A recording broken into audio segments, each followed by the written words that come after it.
आज ही के दिन, यही चैत्रीय प्रतिपदा के दिन, यही इसको कहते हैं नया संवत्सर, नया वर्ष। हिंदू धर्म में क्यों कहा जाता है? आज ही के दिन ब्रह्मा जी ने महाराज सृष्टि की रचना करना प्रारंभ करा था। आज ही के दिन भगवान शिव और ब्रह्मा का संवाद हुआ था। सीधे भगवान शंकर ब्रह्मदेव के पास जाकर बोले थे, हे ब्रह्मदेव, आप सृष्टि की रचना करिए। तो ब्रह्मा जी ने पूछा था, सारे नक्षत्र आपने बनाए, सारे दिन आपने बनाए, सारी घड़ियां आपने बनाई, सारा पल आपने बनाया, मनुष्य की श्वास गिनती, काउंटिंग, अर्थात मनुष्य के शरीर की रोमावली, यह सब आपने निश्चित करी है। मनुष्य की कितनी धड़कन चलेगी, कितनी श्वास चलेगी? 21,600 श्वास जो मानव के शरीर से प्रतिदिन निकल रही है, 3.5 करोड़ रोमछिद्र जो मनुष्य के शरीर में बने हुए हैं, ये संपूर्ण बनाने वाले आप हो। एक एक घड़ी, एक एक पल, एक एक नक्षत्र, एक एक समय बनाने वाले आप हो। हर श्वास को बनाने वाले आप हो। तो आपसे मुझे कहना है कि एक निर्माणकर्ता ब्रह्मदेव, आप ब्रह्मा जी करें तो एक काम करो ना कि सृष्टि की रचना भी आप करो। भगवान ब्रह्मा ने शिव जी से कहा कि सृष्टि की रचना आप करिए।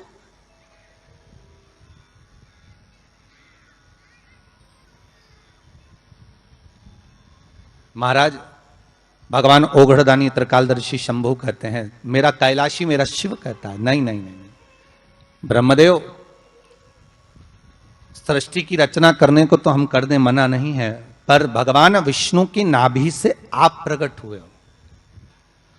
भगवान शेषनाग की सैया पर शयन कर रहे हैं, और भगवान जब शेषनाग की सैया पर शयन कर रहे हैं, उस शेषनाग की सैया से सोते हुए भगवान ने अपने नाभि कोश से आपको प्रकट करा है, कमल के पुष्प के ऊपर। और आप भगवान की अंतः नाभि में, ब्रह्मदेव ना जाने हजारों वर्ष तक आप नाभि में प्रवेश करते गए, हजारों वर्ष तक आप नाभि के अंदर जाकर साधना करते रहे, और साधना करने के बाद भी आपको यह पता ना चल पाया कि आपका प्रागट्य बिंदु क्या रहा। ब्रह्मदेव, सृष्टि की रचना आप करिए।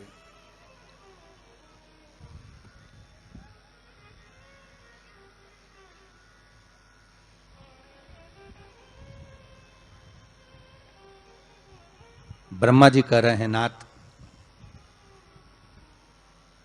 इस सारे ब्रह्मांड को रचना करना है, कर दूंगा, मना नहीं है, पर रचना करता भगवान ब्रह्मा जी कहते हैं कि मैं संसार को एकाग्रित करूं, उससे पहले 33 कोटि देवताओं को मुझे एकाग्रित करना है, और सारे 33 कोटि देवता एक जगह पर आकर विराजमान हो जाएं, ऐसी कोई व्यवस्था करना। शंकर भगवान ने कहा, बनाओ ब्रह्मदेव, तुम निर्माण करो। ब्रह्मा, शास्त्र कहता है कि भगवान शिव स्वतः, शंकर तो शंकर है, भगवान शंकर ने एक मट्टी का सुंदर सा भाग ढेला एकत्रित करा, उस ढेले से भगवान ने एक सुंदर कुंभ का निर्माण करा, एक सुंदर कलश का निर्माण करा।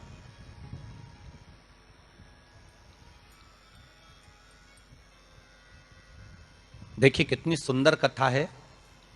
अगर आप लिंग पुराण में इस कथा को निकालोगे तो एक आनंद की अनुभूति और होगी।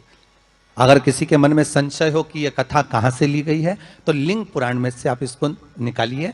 उसमें वर्णन किया गया कि सफेद मट्टी का शिवलिंग, लाल मट्टी का शिवलिंग, पीली मट्टी का शिवलिंग, काली मट्टी का शिवलिंग, उस शिवलिंग के निर्माण के पहले जब भगवान का पूजन करने के लिए पात्र की जरूरत पड़ी, तो उस पात्र का निर्माण किसने करवाया था?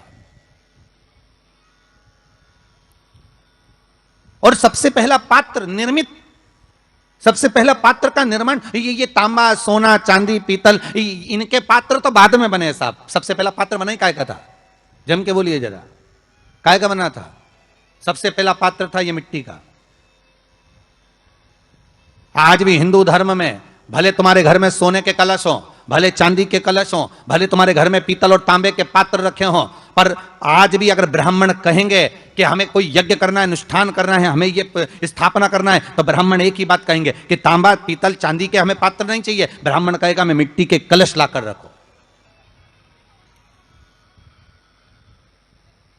हमें मिट्टी के कलश चाहिए। और कितना बड़ा प्रमाण है जी, शास्त्र का प्रमाण देखिए कितना बड़ा है। आप किसी दूसरे घर में जा रहे हो, आप अपना घर छोड़कर और दूसरे मकान में जा रहे हो और आपको लगा कि मैं इस घर में अब 15-20 दिन नहीं आऊंगा, 1 महीना नहीं आऊंगा, तो शिव महापुराण की कथा कितना सुंदर कहती है कि अगर आप जा रहे हो और आपको ऐसा भय लगता है कि इस मकान में कोई दूसरी प्रवेश ना करे, कोई दूसरा जीव ना आ जाए, इस मकान में कोई अंतरात्मा ना आए, इस मकान पर कोई टोना ना करे, इस मकान में कोई टोटका ना करे, इस मकान में कोई जादू ना करे, तो उसके लिए